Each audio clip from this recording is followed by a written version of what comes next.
Sob a luz dos eventos ocorridos nos Estados Unidos, os ataques terroristas às torres do World Trade Center e ao Pentágono, o nome de Nostradamus tem sido mencionado com muita frequência nesse início de século.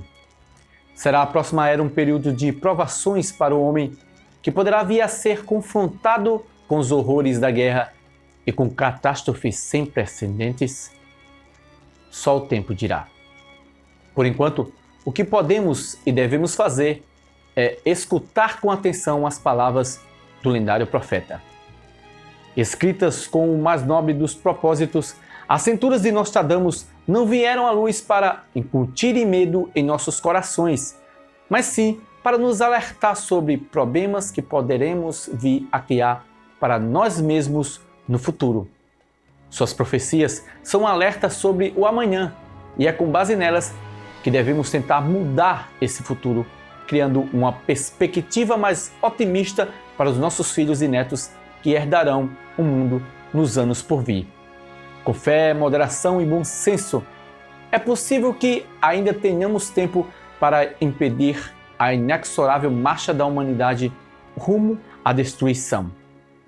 No vídeo de hoje, vamos falar um pouquinho sobre esse enigmático personagem e suas misteriosas profecias.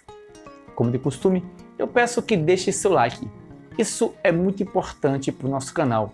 E se ainda não for inscrito, inscreva-se agora para também nos ajudar no crescimento e assim podermos chegar com nossos vídeos ao alcance de mais pessoas futuramente. É isso que me dá ânimo para continuar trazendo cada vez mais assuntos relevantes e interessantes para você. Eu me chamo Yuri Kissighaninho e você é muito bem-vindo ao canal Fisiologia.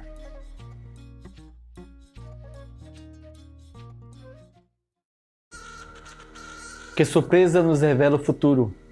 Atingiremos um nível elevado de evolução espiritual ainda nesse século? Conseguiremos evitar que uma guerra apocalíptica destrua a humanidade? Quando chegará o Anticristo? A maioria de nós limitou-se a fazer tais perguntas, mas Michel de Nostradamus obteve as respostas para elas. Personagem do século XVI, o médico e profeta, nascido em 1503, não possuía apenas a capacidade de antever o futuro, era também versado em várias línguas e conhecia profundamente a medicina, a matemática e a física. Frequentou as universidades de Montpellier e de Avignon, onde também se familiarizou com as chamadas ciências ocultas, a astrologia, a cabala e a mística. Por um longo período, viajou pela França, promovendo curas e disseminando um tipo alternativo de medicina. Para Nostradamus, a saúde dos pacientes não dependia apenas das sangrias muito utilizadas naqueles tempos e medicamentos, mas também de caminhadas ao ar livre, exercícios físicos e um cuidado especial com a higiene do corpo. Hoje, esse conceito parece óbvio, mas na época era visto com desconfiança pelas autoridades médicas. Todo esse currículo ajudou a forjar a personalidade incomum de Nostradamus, até hoje considerado o mais importante profeta de sua época. Suas palavras de alerta à humanidade foram condensadas em volumes chamados de centúrias, cuja linguagem era hermética. Os presságios eram revelados em formas de poemas incompreensíveis para os leigos. Essa estratégia também resguardava o profeta contra a perseguição da Igreja Católica, que não via com simpatia tão singular atividade. Considerando o quadro social e político da época, a situação de Nostradamus tornava-se ainda mais delicada pelo fato de ser descendente de judeus, o que levou a elite religiosa a redobrar a vigilância sobre seus atos.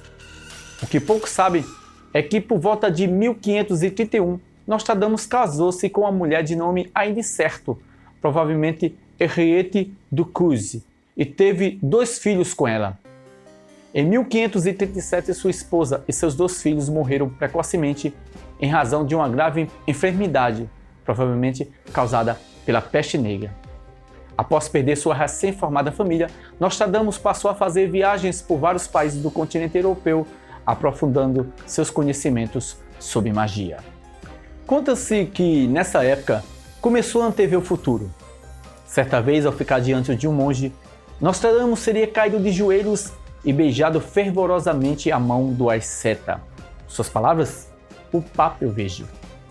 O que poderia ser tomado como um mero delírio do vidente confirmou-se anos depois, quando o referido monge tornou-se Papa, no ano de 1547.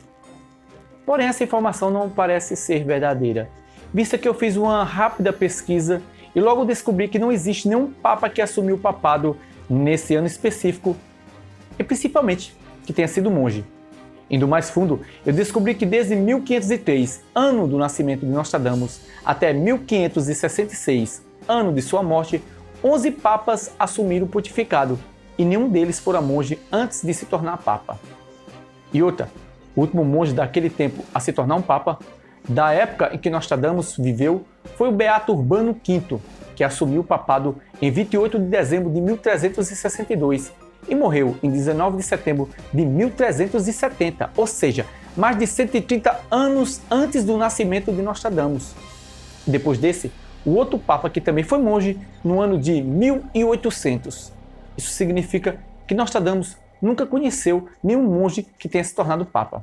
Essa história, portanto, não procede e provavelmente é apenas uma das muitas lendas em volta do seu nome. Em 1547, Nostradamus casou-se pela segunda vez.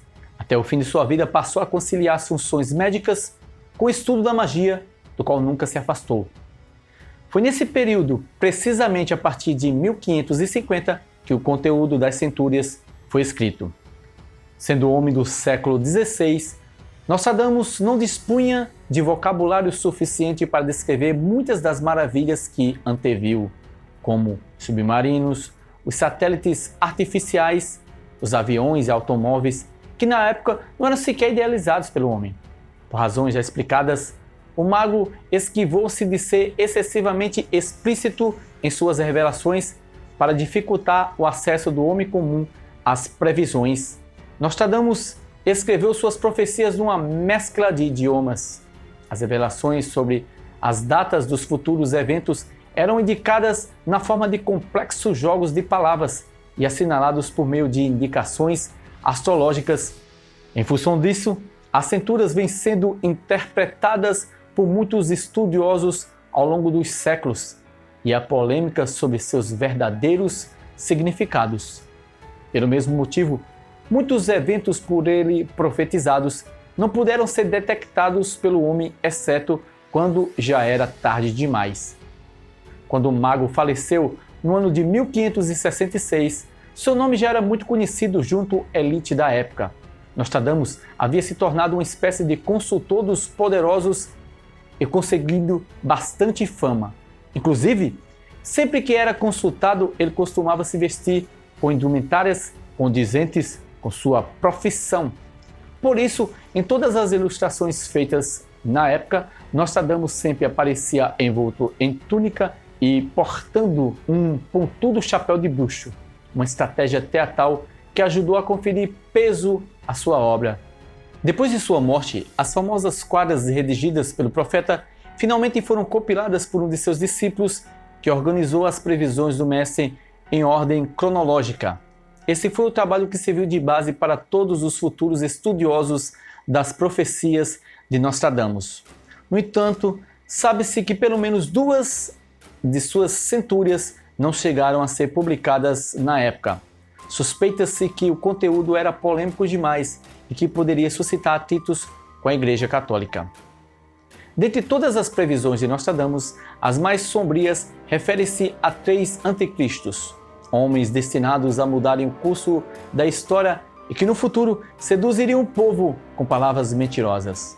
Em pleno século XVI, o profeta visualizou seus feitos com clareza, deixando-nos pistas para identificá-los. Todos os estudiosos concordam que o primeiro anticristo profetizado por Nostradamus foi Napoleão Bonaparte. O vidente escreveu muito sobre esse famoso estadista muito antes de seu nascimento, convém lembrar, relatando inclusive a sua derrota na Batalha de Waterloo e o retiro na ilha de Elba.